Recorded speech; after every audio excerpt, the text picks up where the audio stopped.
shut up, Karen.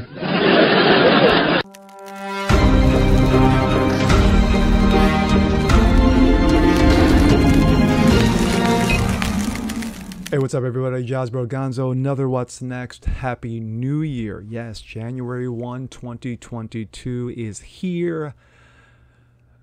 Fresh starts, new beginnings. Hopefully that's all true for the lot of you. Now, I didn't get a chance to do the best and the worst of 2021, but I'm doing it now.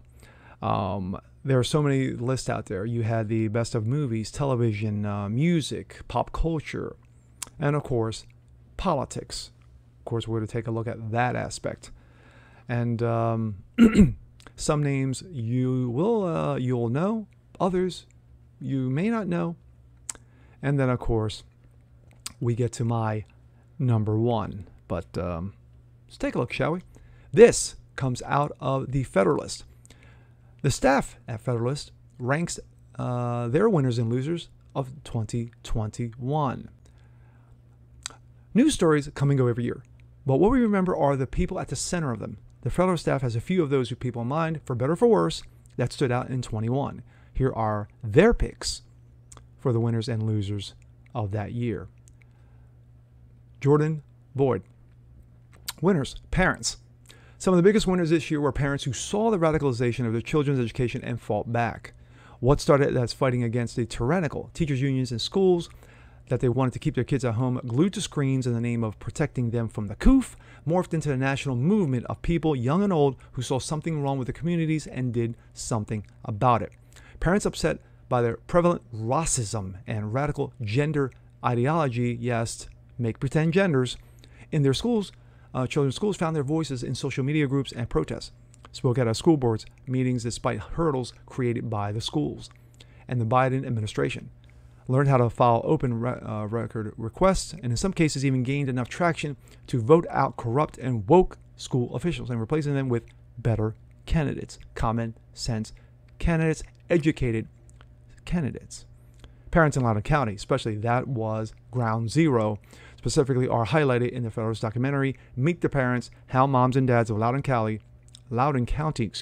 took back Virginia. Losers. One Lord Farquhar. Yes, it should be no surprise that Fauci is at the top of the loser list this year.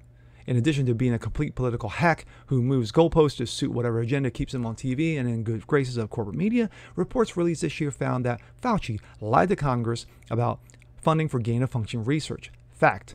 Colluded with big tech to censor conservatives. Fact. And even authorized the torture of beagles in the name of science. Fact. Emails obtained by corrupt media who were unwilling to criticize Fauci also detailed the National Institute of Allergy and Infectious Diseases director tendency to hide key COOF information from the public to protect his ass. Another staffer, Daniel Davidson. His winner, Kyle Rittenhouse.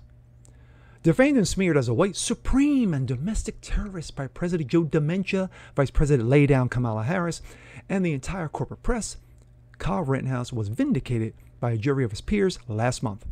Acquitted on all counts and completely exonerated, the verdict affirmed what everyone who had seen the footage knew that night in August 2020. Rittenhouse was chased by a violent mob that meant to harm or kill him. He shot 3, killing 2 in self-defense. His victory in the courtroom was a powerful reminder that the American judicial system, despite its flaws, can still work. When it works, it's done right. When it's done right, it works. No matter what defamatory nonsense is spewed by the elites on social media and the leftist woke mob. Winner. Mexican drug cartels and migrant traffickers. The Biden border crisis, which began soon as President Joe Dementia took office in January, signed a raft of executive orders undoing most of former President Trump's successful border policies, has massively enriched the cartels and migrant smugglers who control northern Mexico. These criminal organizations force migrants to pay thousands for passage through cartel-controlled territory over the border. often collecting information of migrants and their families and forcing them into debt bondage long after they had settled in the States. Thanks to dementia's failed border policies, which have created massive incentives for illegal immigration, cartel-associated smuggling networks are making billions in annual profits at the border. As long as dementia's policies remain in place, this will be the new norm. Record levels of illegal immigration and record profits for cartels that control the border. Kylie Zempel. Winners: Tom Brady, Aaron Rodgers. In a year full of losers, two football stars won big for very different reasons. My winners for her winners for 2021, Tom Brady, who carried a host of fans to him to Tampa Bay and now looks poised not only to be in and win another Super Bowl, but clinch his fourth MVP title, and Aaron Rodgers. Although Rodgers suffered a toe injury, missed a game with Wuhan, continues a rocky relationship with Green Bay, he has shown some real tenacity and came out on top on vaccines and bodily autonomy. Losers: the Cuomo brothers. Of course.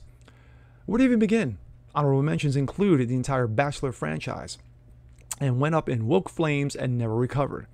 The Pulitzer Prize board, whose credibility is just completely gone after Russiagate, and Juicy, who will never be the guy who didn't say this.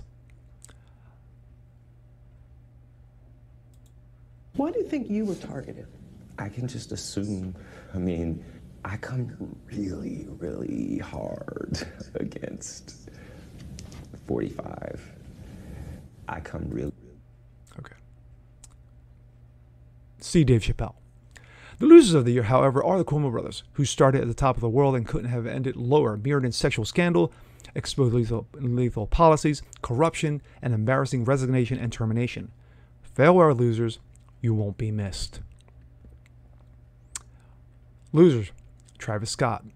The loser of the Kardashian-Jenner circle is not Kanye, who is sadly still pleading with Kim to come back and refusing to sign divorce papers, but Kylie Jenner's partner and baby daddy, rapper Travis Scott. We knew Travis was a loser when he committed to a second child while Kylie was still failing to commit to her marriage. But the biggest loser this year happened to be November Astroworld Music Festival, where 10 fans died in Houston. Scott now faces a $750 million lawsuit and has angered families of the victims in his first interview, where he failed to take any responsibility for the violent crowd. Another loser, Simone Biles, because she literally lost or decided not to compete for her team at the 2021 Woke Olympics in Japan. Losers, Lynn Cheney. Lynn Cheney started off the year on a crusade to recruit Republican support for the Democratic snap impeachment of President Donald Trump in January. She finished the year fabricating evidence in pursuit of the same goal-ridding the Republican Party of Trump's influence post-presidency. In the end, only 9 Republicans voted with Cheney in support of the conviction, several of whom already declared their intent not to do so.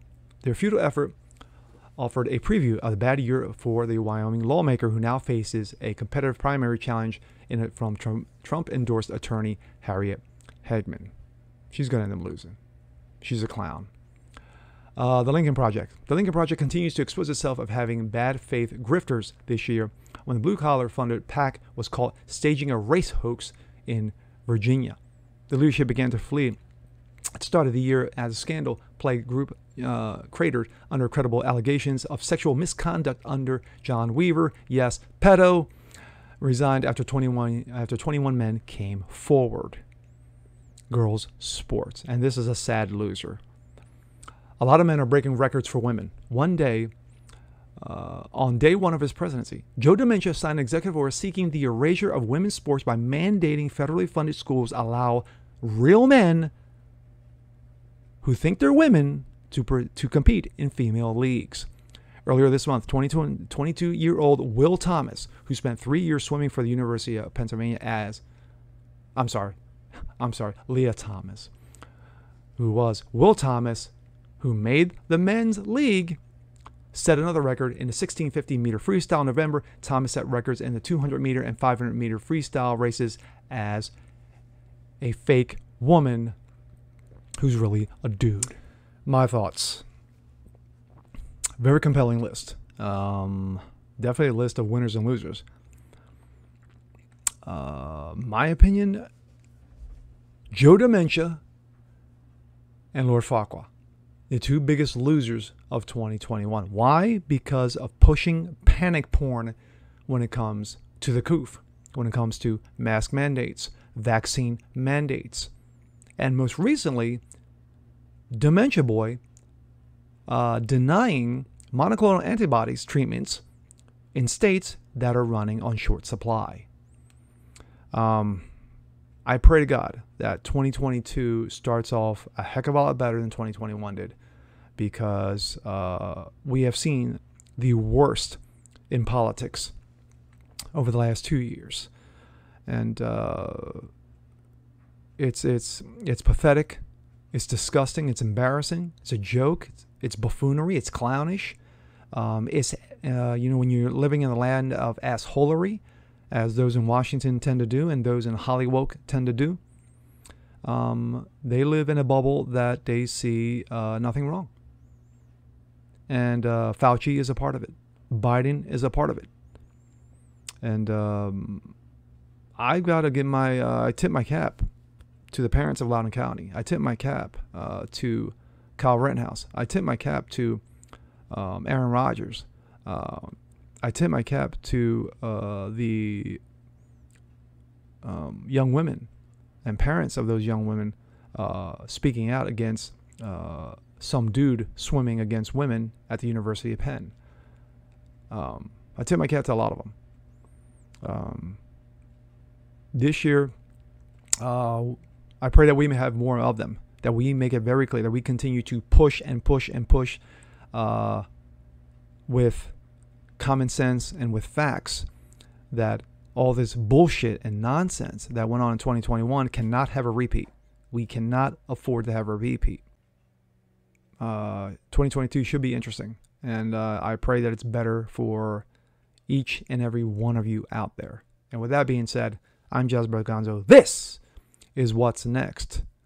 Want to see more jokes like this? Please leave a comment below, like it, share it, subscribe to it. And we'll catch you again real soon. Peace.